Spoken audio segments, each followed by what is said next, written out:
Well, thank you so much for coming here. Thank you, Professor Pugliese, to grant the possibility, opportunities to do this. I also want to say hi to the chair of the Department of Modern Languages, Gregory Pell, Professor Pell, Josephine Maietta, who's here, and now we're gonna introduce you like this man here, Mr. Colicchio. So Victor and I, we met in the previous century, literally. And I was doing my first internship, and Victor was the writer of Summer of Sam. So that was a unique experience, and I'm gonna ask Victor, Victor wrote Summer of Sam. He's also a very well-known actor, has been on Inside Man, Black Klansman, and we're going to talk, as I mentioned, like a little bit about stereotypes. But first of all, I would like to ask Victor, why did you decide to write Summer of Sam? That's an interesting story. I was in a rock band back in the 70s, and I was being interviewed for a local newspaper, and they asked, what are my plans for the future if music doesn't work out? And I said, well, this is the 70s. You have Happy Days on TV, American Graffiti in the theaters. The 50s are very big in the 70s. So if my music career doesn't go anywhere, in the 1990s, I'm going to write about Summer of Sam in the 70s. And so I always knew, that I was going to write it. It was an interesting story. But how did you come up with this story? Because, the Son of Sam is like on the background, but the story is a little bit more biographical, more personal? Well, the killings themselves were interesting. It was a very kind of a Jack the Ripper scenario. But what I found interesting was it kind of reminded me like of the Crucible, or like an Italian opera where you have this happy little village and then a killer comes to town. And for me, it was the reaction of the people to this killer, the fear, and what the fear led them, to do. I mean, the paranoia, the accusation, everybody was a suspect. Anybody that was a little different than what was considered acceptable was a suspect. And there were vigilante mobs and protecting the neighborhood. And I always thought, from that perspective, was interesting rather than just another serial killer movie, Yeah, no, definitely. I mean, it was an experience. It's a beautiful movie and a really well crafted, and I think also the character development was very well thought. And one thing about that movie in particular that struck me was the fact that they were not stereotypes, which we, as Italian Americans, we are used to like be portrayed as mafia or like organized crime, and sometimes disorganized crime. And so it's kind of like I wonder. I mean, I saw it, I read it, and I was like, it was good. It was good the fact that there was some realism behind and not stereotypes. And my next question for Victor is, how do you approach like stereotypes in your work, in your writing, and your acting? Well, it depends on the project. I mean. You can't avoid stereotypes. A lot of stereotypes you see with many nationalities are true, but the stereotypes are true, but the stereotyping is a different ball game. When you portray these stereotypes in your characters, and that's all you portray, that's not a very interesting character you have there. And when you judge a whole race of people by that stereotype, like particularly Italians with the gangsters, hey, what are you going to do? Come over here, fucking kid over here, And to think that every Italian is like that, that's where the stereotype goes wrong. And I've been the subject of stereotyping many times in my life. People hear you're an Italian from New York, and they expect a certain thing from you and to behave a certain way, Yeah, in fact, that's kind of like was going to ask you, like, what do you have any like I don't know memories of when you encounter to be portrayed or like to be considered as stereotypes, where you're not like an actor? Yeah, in real life all the time, you know, it's someone says, "Oh, you're Italian," and you know, you get the usual, "Hey, you know, you're in the mafia," you know, you get that all the time, and you know, then you have other people, you know, you see Americans and they expect you to be dumb like Tony Danza who's on Taxi, or John Travolta. You know, you're portrayed as like, you know, this dumb street corner kid, you know, and I've never really known too many of those Italians. You know, they're all slick, you know, guys, and you know, but you know, it's funny for me. Stereotyping in movies worked for me and against me. It worked against me in the sense that when they did want Italians in movies when I was first starting out, they wanted big, fat, low-class guys, you know, Vinny, you know, like that. All parts were written for those type of guys, and I knew I didn't fit that profile. I was then pretty boy-looking kid, and I wasn't the typical Italians that they were looking for. So at that time, there weren't many roles written for Latinos. And there was a guy on my block, an ex-boxer turned junkie, spent a lot of time in Rikers Island. His name was Kiki. And I took his look, I took his voice, his dress, and everything, and I was using the name Julio Rios, and I started working as a Hispanic actor. 90% of my resume is that. So where one stereotype worked against me, another one worked for me, because most Latino actors back then, they were very educated, very upscale, and the street thing of the Latin look was just coming in, and the Latin actors had no clue, you know, so that's most of my resume. And I got the name Julio Rios. He lived in my building and he used to cash my paychecks for me, you know, so it worked. You know, you see the Crocodile Dundee, you see Julio Rios, you know. Eventually I changed it to Hector Colicchio, but, you know, it still worked mostly Hispanic, you know. Well, and how do you see today, you know, because, you know, back in the day, there were certain type of stereotypes. I think now, you know, with the streaming platform, TV, we have kind of been open to TV and films coming from, you know, other countries as well. Do you see the stereotyping, as you call it, like changing? Yeah, it's changed tremendously from when I first started out. You know, black, Latin, Asian, females, LGBT community. You know, you stereotype them now, and whatever project you're working on will get closed down. But Italians are still stereotyped. You're still going to see the mafia, you know, and that's, you know, and that not necessarily a bad thing, you know. And in this country, in the 20s or 30s, you had like Babyface Nelson, Bonnie and Clyde, John Dillinger, Robin Banks, and killing people for a few $1,000s, whereas the Italians created an empire, and they were considered like the third largest corporation behind like DuPont, because and that's the one stereotype, that Italians, what they do it well, and they're known for that. So we're stuck with that stigma, and American people love it. And in the 60s, when I was a kid, Italians, we were third-class citizens.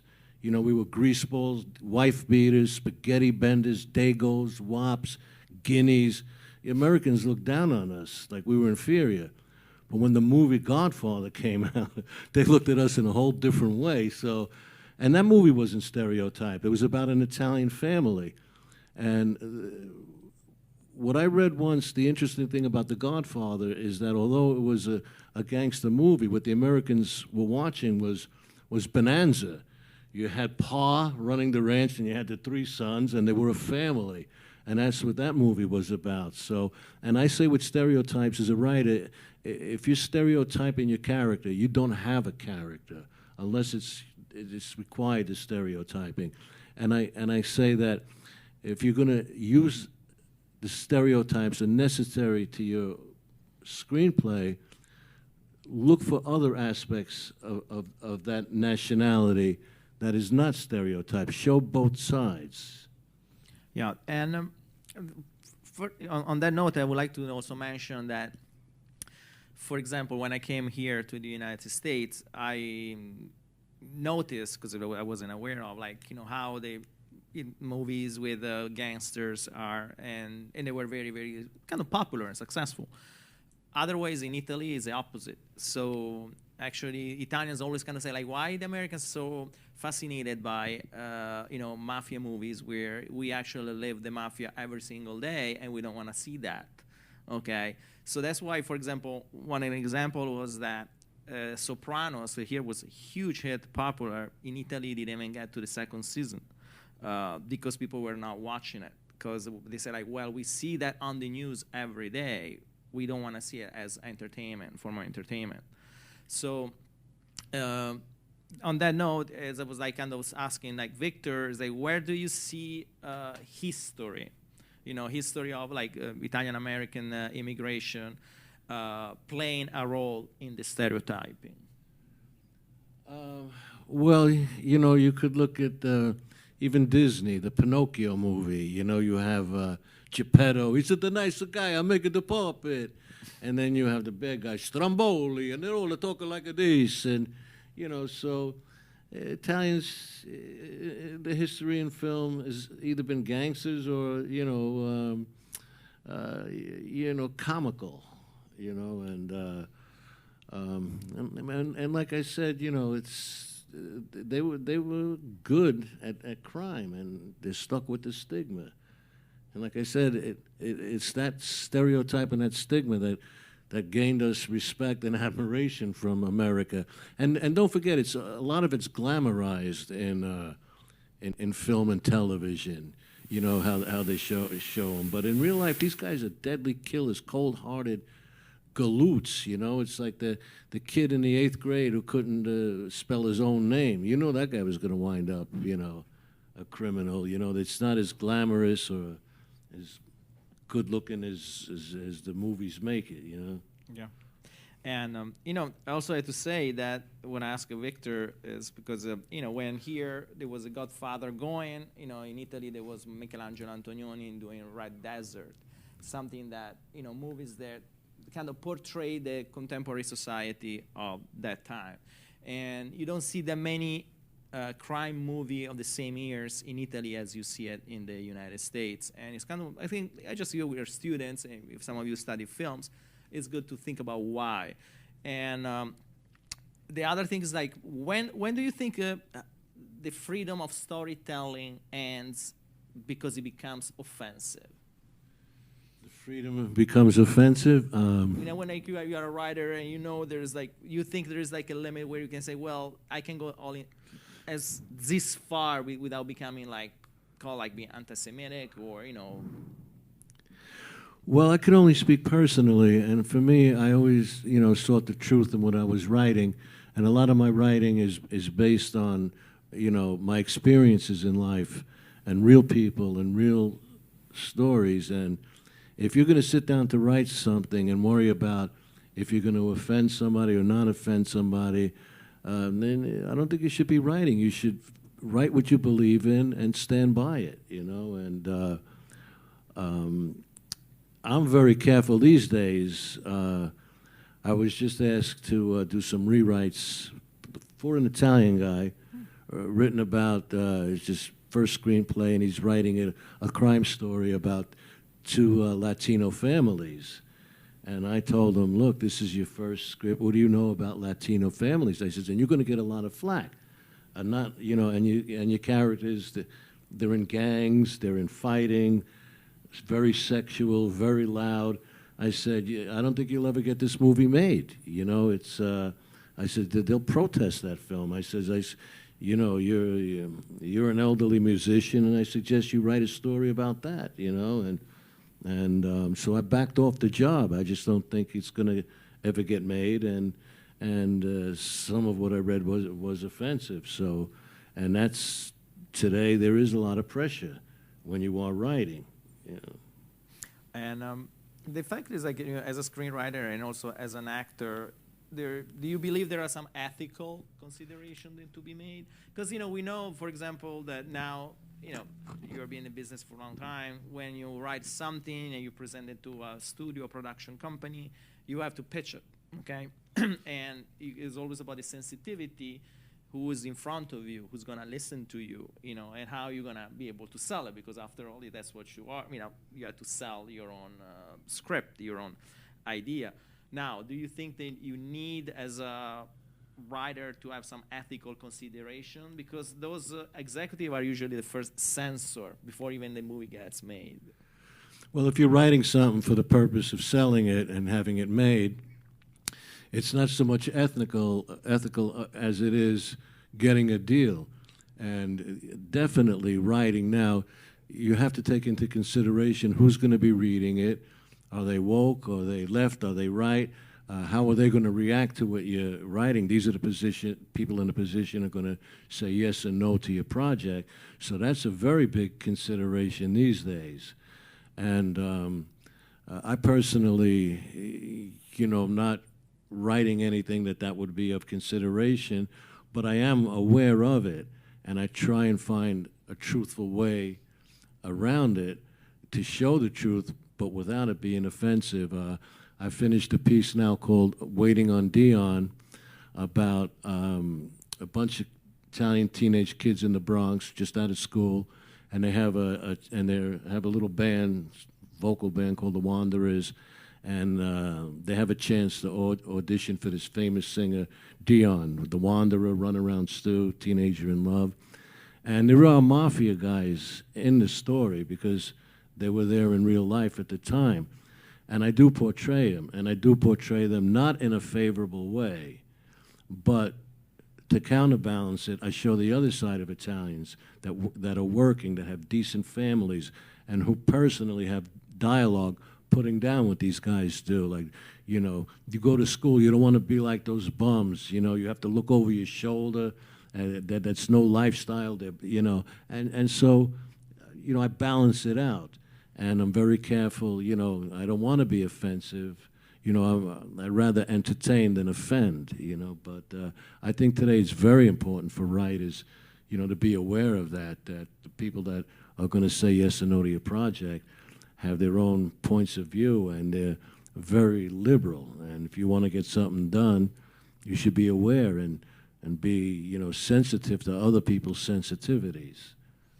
And on that note, do you think that today we are, we as a people, and but also like again, movies, you know, studios and production are a little bit too sensitive? You know, with we spoke that also in our last conference with another writer about the woke movement. Like, do you think we actually are like overly sensitive to the point that it kind of in a way like castrate us to actually express, you know, our own idea? Definitely, I think it's definitely way over the line in a lot of cases.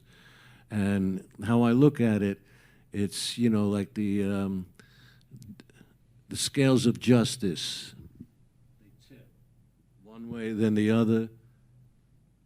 Eventually and hopefully they'll balance out in the middle.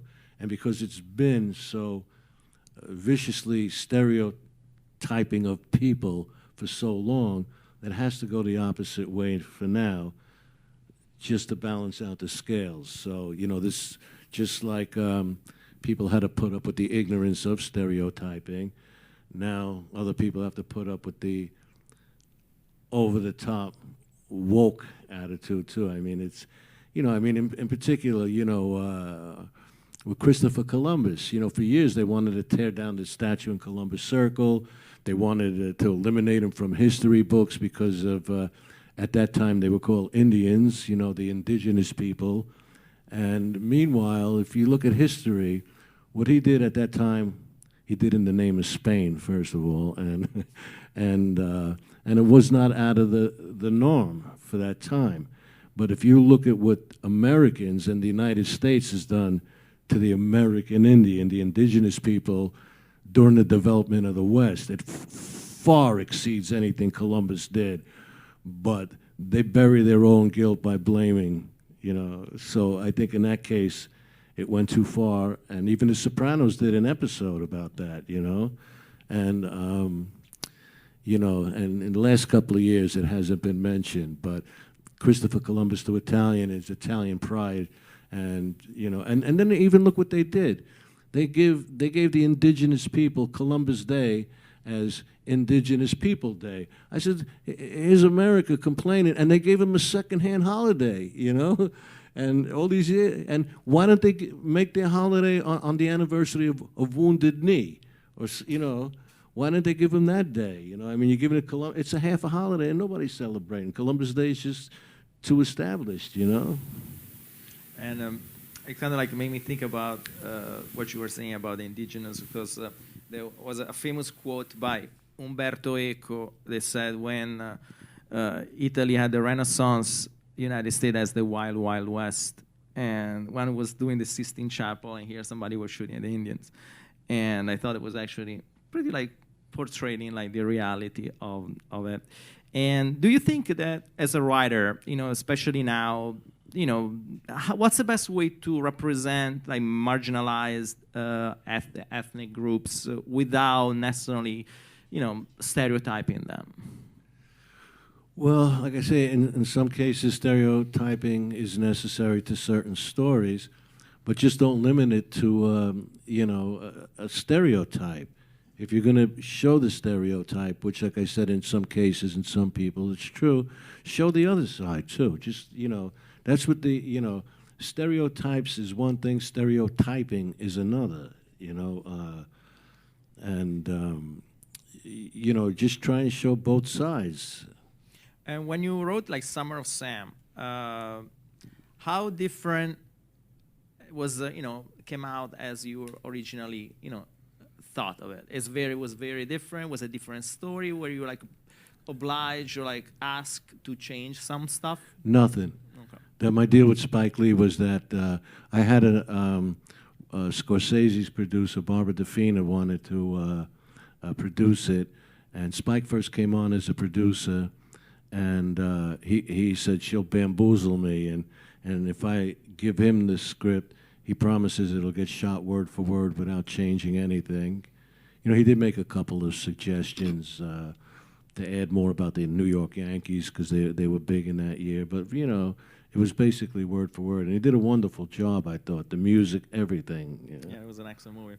And have you found like during your career like problems with producers or directors about, you know, characters development, or like something that, you know, you as an actor or as a writer say, no, I completely disagree, and you have a hard time to actually find an agreement with other talent? Well, currently, in a couple of weeks, I go to Spain to co-star in a film.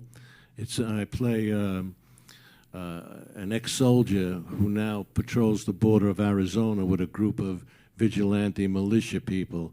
And it was written as a New York Italian who met him and his superior officer became friends, and he moved to Arizona, and they formed this group because they're sick. And what they do is they patrol the border, and they kill drug mules, they shoot down cartel members, and they turn back any migrants crossing the border. They take all this stuff, they burn it, and they tell them to go back where they came from. The next time we see you, we're going to shoot you. And it was a New York Italian. And I said, you know, it's so incidental, you know, him being Italian. It does nothing to serve the story at all. I says, how about, his name is Ronnie, so it could be any nationality. There's no last name. And I said, I want to give him a Tennessee accent from Tennessee. I don't want to do it with the New York accent. And he actually agreed to that, too. You know, I had to first prove it to him why I thought it would be more effective, you know, because as a New York Italian, some of the lines could be very comical if they're said. You know, like, by accident, we murdered 11 migrants thinking they were cartel. And my superior officers all freaked out about it. We killed those people. They killed those people. And then as an Italian-American, I go, yeah, we was drunk and they was cartel. And he goes, no, they weren't. Yes, they were, because we thought they were. You know, it sounds like, you know, it makes Italians look kind of bad, but you do with the Tennessee accent, you know, it's like, we killed those people. We was drunk. And they was cartel. And were they really? Yes, because we thought they were. it's a whole different thing. You know, no one's going to look and say, "Oh, that Italian guy's messed up." You know, so he agreed. So you know, And there was a moment, like in your career, where you were ready to walk away, for like from a movie or from a project. yeah. But this is a director I worked with before. You know, I just don't like doing the Zoom auditions, and you know, and you know, kind of comfortable and you know, a little lazy. I just want to continue writing. You know, but yeah, you know, this is someone I worked with before, so. And my other question is, what advice would you give to people, like young people, like students that are getting into writing? What they say that they should do or shouldn't do, especially when they are writing or developing a character that has a specific ethnicity? Well, it depends on the character and how far you want to take his identity. But my advice is if you're writing something, and you'll have Mr. Smith enters the room. He's a school teacher, you know, 40 years old, and you describe what he looks like. Instead of calling him Mr. Smith, give him an Italian name or an ethnic name, so that his nationality has nothing to do with the role. And I think I would wish Hollywood would do that. The only time an ethnic person gets a role is if it's specifically organic to that role, like a mafia guy, a butcher, baker, candlestick maker, gondola guy. You know, but the parts that are not written for Italian, that they're just a character, name them Italian. And I'd like to see, you know, more of that. I mean, I was fortunate enough. I think I did an episode of Law and Order, Special Victims Unit. I played a landlord named Larry Banks on the TV series Third Watch. I played a character named Roger Howell. In the movie The Brave One, I played a character who had one name, Hopper, and I played another character named Hopper in a movie called Cul-de-sac. None of them, you know, were Italian. And I played doctors, lawyers, real estate agents, and you know, I play a lot of different parts. Like I said, they don't call me for you know, these Italian parts. Maybe now I look at that I'm older, but not when I was younger, you know. And so, you know, I was, you know, lucky enough. Well, not lucky. I'm a great actor. That's why they gave me the parts. But no, I mean, it's, you know, I had a reputation for being able to, you know, cross over. But I would like, you know, you know, I wish they would have changed these characters' names to Italian. You know, on Third Watch, I was a fireman, and Inside Man, I was Sergeant Collins, and you know, the money was so good I didn't even bother. I was happy Spike gave me the part, but I should have said, "Can't you, you know, give him an Italian last name?" You know, I mean, I don't look Irish, right? Yeah. Well, I think it's good that you didn't follow. You didn't fall in the category of being like those actors they're always gonna play, which we know some will play like the same role over and over. Like Mike Starr, for example, Yeah. He's always gonna play that role. He's never gonna be on Succession. Yeah. So I think it was smart, your choices and the choices that you made in being versatile and be able to see before how things are going and not doing the same things over and over and again. Now, in today television realm, because we have international television, we can see shows from all around the world, from like Israel, South Korea, Japan. How do you think internalization of television? I mean, like, do you think the internalization of television should actually be more characters from different countries, or it should be still every country do these own things and we just spread them around? You mean programs from other countries? Yeah, like you think like there should be more like international co-production where you say like you're going to Spain, so people from country actually playing who they are. Like for example, if you have a French character, you don't want an American doing a French accent. I mean, when I saw the House of Gucci, I mean, seeing Lady Gaga, this sounds more like Russian than Italian, or Adam Driver stuff like was like, there are like some good actors, clearly probably not as names, that actually can be more original. I don't know about television. I don't subscribe to local television. Everything I watch mostly movies, but there's been a lot of international actors in films from every nationality and every country. I see different actors. So. But Italian, you don't see many Italian actors like in American shows. Frank Langella's one. I know he does. Michael Imperioli often plays, American roles as well as Italian. Danny Aiello was another one. Don't always play Italian, but it's there. Like I said, I just wish that some characters that were written with American names would just change the name to an Italian or give it an ethnic name.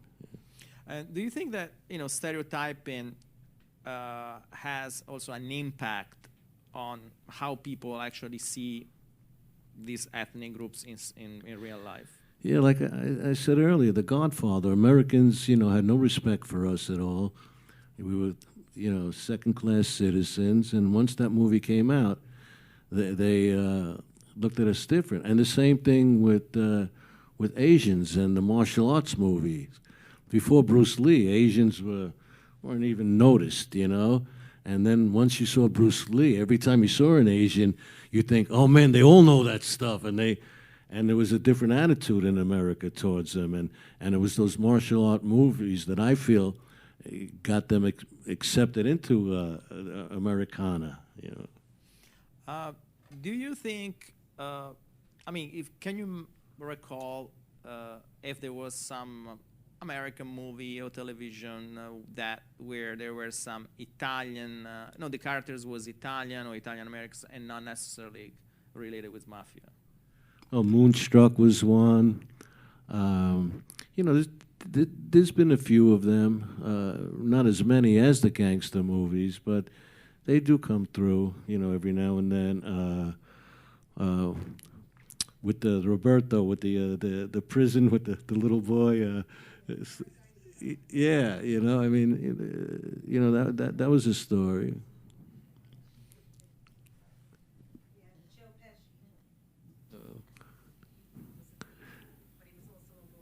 Yeah, Joe Pesci plays a lot of different parts too. He's a good one. If there's something a role that you never ever play, and why? There's just roles I shy away from, and that's the mafia roles. I don't. I've only played a few of them in my time, and only if there was, it depend on the characters were well written and had substance to them, and that I would play them. I did this one movie, Laugh, Killer, Laugh, and he was the mob boss. He had his own crew, but they showed other sides to him as well. So. And what would you do in a situation where it probably happened? I don't know, where the money. You talk about the money because it clearly is an industry where you can make a lot of money, where the money is so good and the character is so badly written. Oh, when I first started out, it was all about that. I didn't care. My first job was like that. And I was working in a hotel, and there was a casting director staying there, and he asked me if I could break dance and toss a pizza, and I go, yeah. He says, I have a job for you. I said, I already have a job. He goes, this is in a movie. And I asked him, what does it pay? And he told me, and I go, well, I'm making that much a week now. He goes, no, that's how much you get a day. And I was like, yeah, definitely, and it's my first acting job. But would you do something about the writing or? About what? Would you do something about the writing? To write it better, like your lines or your. Not that I wouldn't have wrote this movie to begin with. It was basically it was a breakdance movie about a breakdance contest, and the breakdancers were delivery boys in the pizza shop that I worked. And it's not my thing to write. Do you think that nowadays writers have a different vision on stereotyping, or you think it's the same than like 30 or 40 years ago? I think more so now. I think more so now because of all the, you have the social media now that anybody does anything and it gets blasted. You have one person disapprove of what you do, and they get jumped down your throat on it, and I think a lot of writers I know are going too far in that direction as well, and I don't consider myself a writer at all. I'm a storyteller. If I have an idea or a story that I think will engage people, that's where my sensibilities are rooted. Anything that you can recall that you saw like in the last few years that is absolutely stunning, and you like it a lot, and why? And you completely hate it, and why? Well, I just saw a movie called Woman of Straw, starring Sean Connery, right after he played James Bond, and Gina Lollobrigida. And it was so well written, so well acted. It was like an Alfred Hitchcock movie. I watched it twice already, and hate, I'm trying to think. I've never seen a whole movie I hate. I usually shut it off right away and curse the TV. What was the one that you shut it off? Oh, I can't even remember. What do you dislike mostly in writing? I mean, when you read a character, what kind of pops up in your eyes that usually there is repelling to you? Well, in some movies, you see, a writer would write something that you've already seen in other movies. A lot of times, I don't like when you know what the character's going to say before he says it. But I applaud everybody's efforts to writing. There's some movies better than others, and I can't remember offhand any movie I really hated. So when I was in film school, my screenwriting professor used to say, "You never show killing a kid on a movie. You never show to kill an animal, because that's where you say you're gonna lose your audience." What do you think about that? Not to kill a kid or an animal? Yeah. So he was saying like you cannot write. You should never show. You might actually can imply what's going on, but you never show how to kill a kid, or like killing the kid or the killing of an animal. I think I've seen animals get killed in movies. Did you see Cocaine Bear? No. I saw the trailer though. It's on my list. He got killed. I like that movie. Wasn't expecting it. You saw it, right? You guys saw it? Yeah. You look like the kind of people that would watch that. Well, because some Italian movies from the 60s actually show like slaughtering of pigs, animal, and they were censored. They were censored back then, and a few years later, we're actually be able to see the director's cut. And they didn't even make it to the United States, although they won awards because there was such a cruel scenes. There are cruel scenes of really and these animals were literally slaughtered. It wasn't special effects. I'm trying to think now. Movies where they would kill animals. I'm not sure. Well, actually, there's a website that one of my students said there is called isadogdie.com or something like that, where actually viewers will go on and see if actually the dog in the movie is really dying or not. And this is for dogs, animal lovers, of course. But anyway, going back to writing, what do you think is the genre? Two things. What is in the genre that it doesn't need anymore? It's kind of like we've seen it all. We don't need to see anything anymore. And what do you think is the genre nowadays with AI, artificial intelligence, they actually should be explored more?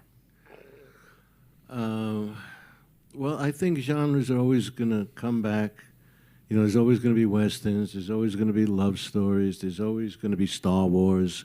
There's always going to be gangster movies, and you know, everything comes around. You know, you'll always have detective movies, and you know. Actually, I want to ask these people here, like, to talk about, you mentioned Western. Like, how many of you actually like or would watch a Western movie?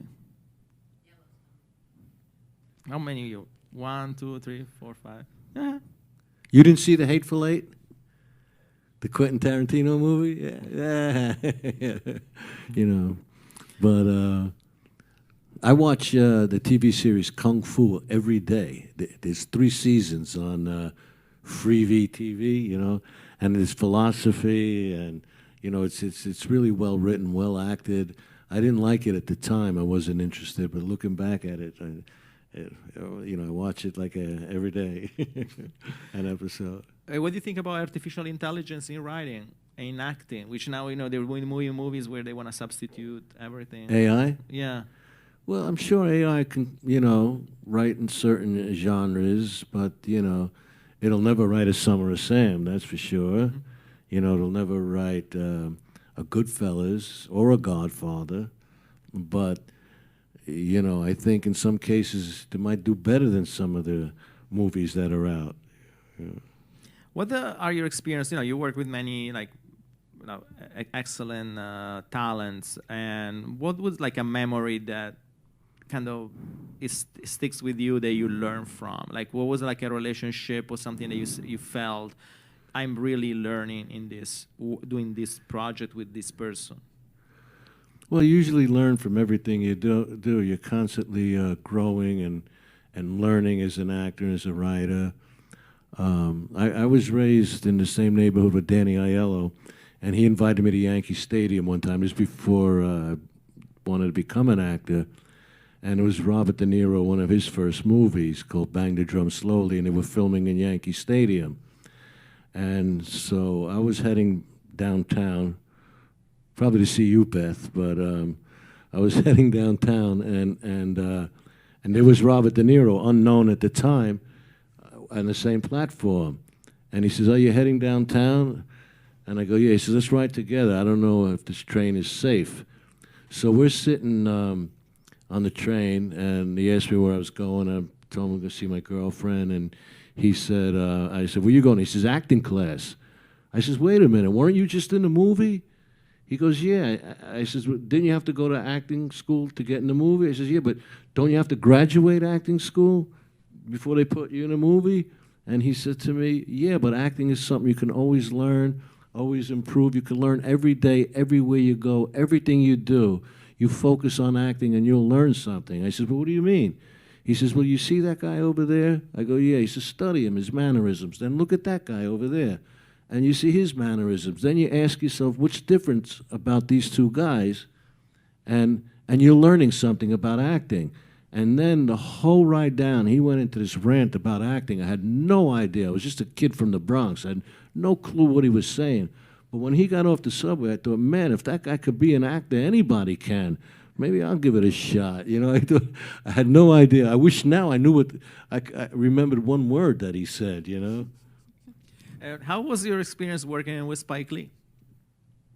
Spike's very funny. You know, it's good to work with. He gives you a lot of freedom in your dialogue, to let you paraphrase, personalize the dialogue, as long as the point gets across. As a matter of fact, on the last day of shooting on the film Inside Man, the cops are breaking into the vaults, so Denzel yells out to me, "Sergeant Collins, yes, sir. Keep an eye on that vault. Yes, sir. Don't let anybody in there." And I didn't say anything. So Spike came up to me. He says, why did you say the third yes, sir? I says, there was only 2 yes, sirs in the script. He says, now on the last day of shooting, you're worried about the script? You didn't even come close to it the whole month. He says, give me your gun. I'm going to shoot you, you know.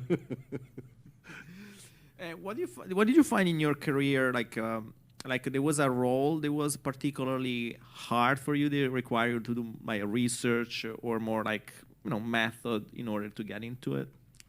Well, that Inside Man, it was a lot of research. I spent a lot of time studying police officers, how they stood, how they talked to each other, their mannerisms, and, some roles, like when I was on the TV series Third Watch, I played a fireman, and I went for fireman training. But by that point, and it was television, I really didn't do any research or anything, and most of the time, I wouldn't even read the script till I was on set. They give you little sides that we're going to shoot that day. I would literally look at it and do it because there was nothing really to research. It was a walk and talk role. It was. Yeah. And if you were to choose a character that you would love to play, besides James Bond, what would it be? My fantasy has always been, I want to portray a deaf person. Deaf or that? Yeah, and learn sign languages. I have a couple of ideas for like short stories where the main character is deaf, and he's in bliss and happy because he can't hear what people are saying around him, and just the reactions. And I just always, wanted to play that role for some reason. I don't know why, but yeah. It's kind of like the deaf version of Scent of a Woman, where Al Pacino is blind. No, I mean, no, I don't know about that, but maybe a dishwasher or, any kind of role, but I always thought of, how interesting it would be. He's laughing. I always thought how interesting it would be, a character that can't hear everything and there's unpleasant things being said all around him and just how we would react to it. What is your approach to? You mentioned before that you're like you call yourself a storyteller. How does you have an idea? How does your idea becomes like a written page? Well, like Summer Sam, I always knew that would be a good story. Waiting on Dion.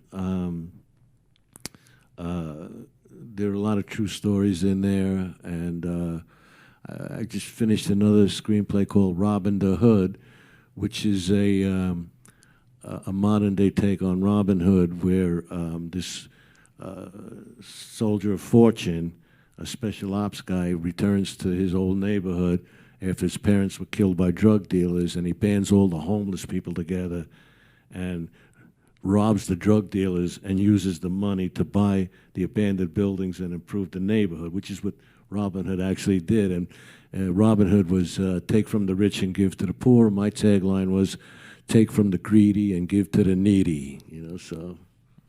Okay, good. So now I would like to, open to people here if you have questions for Victor and in general, about anything. Don't be shy. Oh, we're good. There's a microphone there. We're going to set up this mic, especially for students. We most welcome them. Okay. These guys are laughing. Did you have any Halloween gummies today? Or?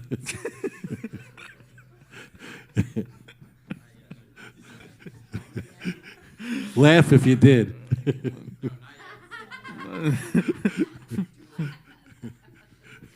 So anyone has a questions about about what writing, acting, storytelling, stereotypes?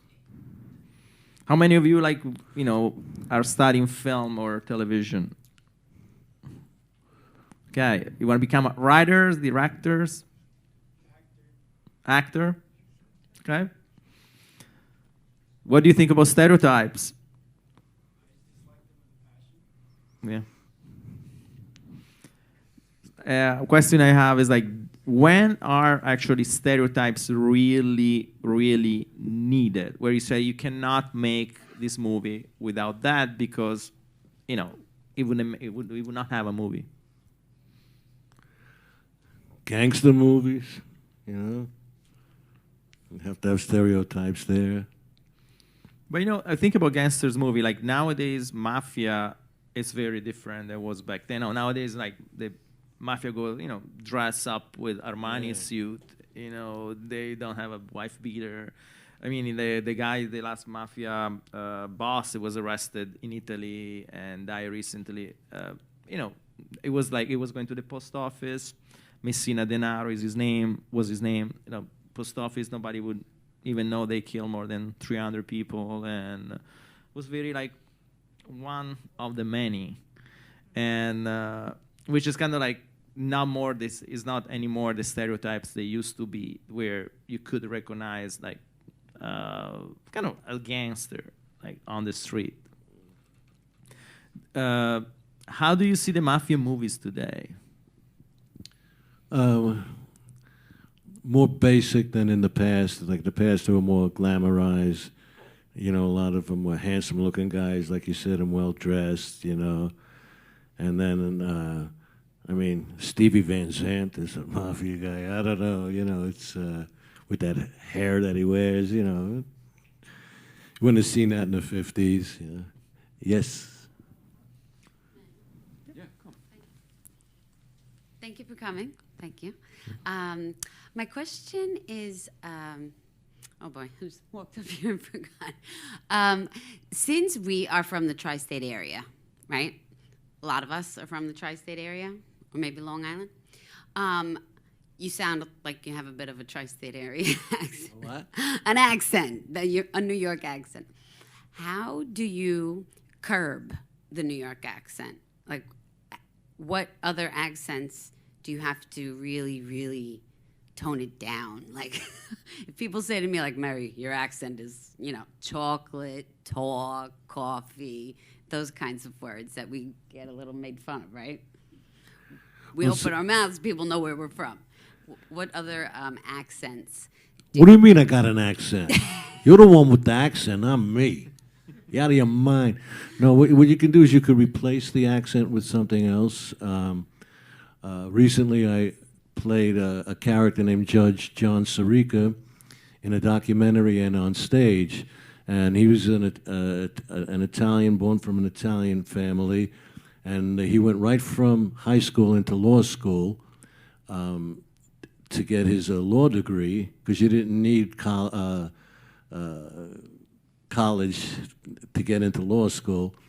And he supported himself and paid for his tuition by becoming a professional prize fighter.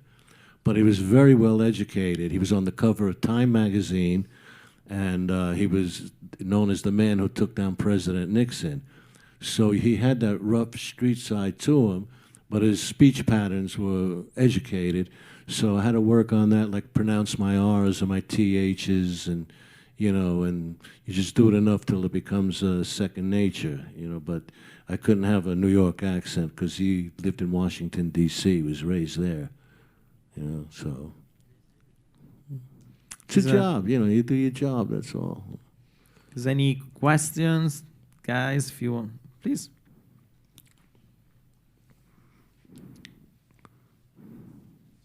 Hi. When you deal with the stereotypes in like your work, how do you deal with that emotionally? Because I know you're a man, and sometimes there's a stereotype also that men aren't emotional. But how do you deal with that emotionally? With the stereotypes? Mm-hmm. Well, like I says, I really don't, you know, engage in, you know, in stereotypes of my characters. All my characters are real people, and they're multifaceted personalities, you know. But no, you do get very emotional when you're writing. At least I do, you know, because my writing is also based as an actor, where when I'm writing, you know, I'm writing from the heart more than from the head. I apply the knowledge after I come out with initial writing. But when you're going through emotional scenes, you know, there's sometimes you're writing a scene. I wrote in Waiting on Dion a scene where the lead character, his wife slowly dies in his arms, and they had a beautiful, long, loving marriage. And you know, I'm almost on the verge of tears thinking about it. You know, so you do, you know, you get involved in your characters. You know. Thank you. Other questions? Anyone? Well, You want another one? Please. If it's Remember when you were talking about writing, the phases of writing and storytelling, and you said there's only one way to do it. It's just you got to tell the story, right? And the chips are going to fall where they may.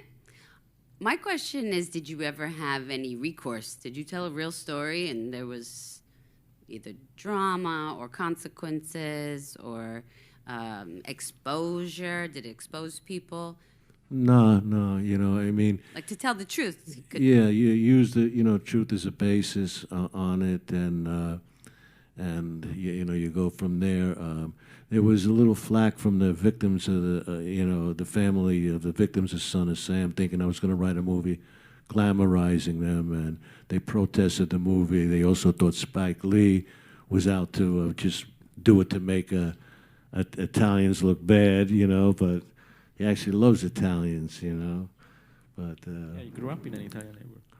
you know, I'll tell you a funny story though with Denzel. Dealt with racism. I played a racist cop in Inside Man, Sergeant Collins, and he's asking me a question about how I got shot, because he knew, you know, in the story I was shot. And I says, well, you know, I was up on 177th Street, and this one spick is clocking this other spick, and then Denzel goes, I appreciate it if you tone down the racial euphemisms, Sergeant. And I look at him and I go, so, there I was on the corner. Next thing I know, boom, I got shot.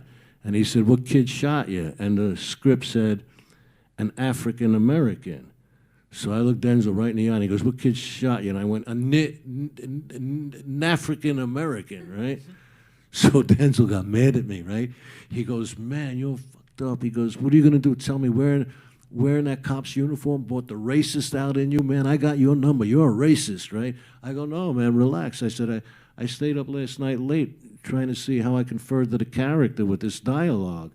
And he goes, well, why didn't you do that in the rehearsal? And I said, Spike told me to save it for a take because he wanted to get you. And then Denzel says, man, you got me. And then he told me he never improv'd in a movie before working with Spike. You know, like I said, Spike gives you the freedom, but you know, that's my funny Denzel story, you know. An African American, you know. But yes, come up, please.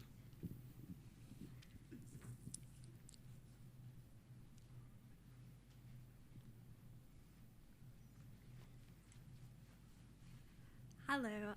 What was your favorite character you've ever played? I can't think of anyone in particular. You know, you stay with a character long enough, you become that character, and they all become like your friends. It's like whichever one, you know, you're playing at the time. Like this idiot that I'm playing in Spain this month, he's now my favorite character because, you know, it's just fun to be him, you know, and you know, so it's whatever character you play, you know. But other questions? Okay, so if you have a question of Victor, we're going to be here a little, so if you're shy, don't want to come to the mic, you can ask him. He's definitely not shy, as you can see. Yes, and our next meeting is going to be on November 14 with Adam Bernstein, who's, you know, directed Breaking Bad, Better Call Saul, and he's also Italian-American, although his last name it doesn't sound. And yeah, so, you know, we're going to be here, so please, you know, feel free. I want to thank Victor again for coming. I want to thank Professor Pugliese for the organization and all of you guys. Thank you.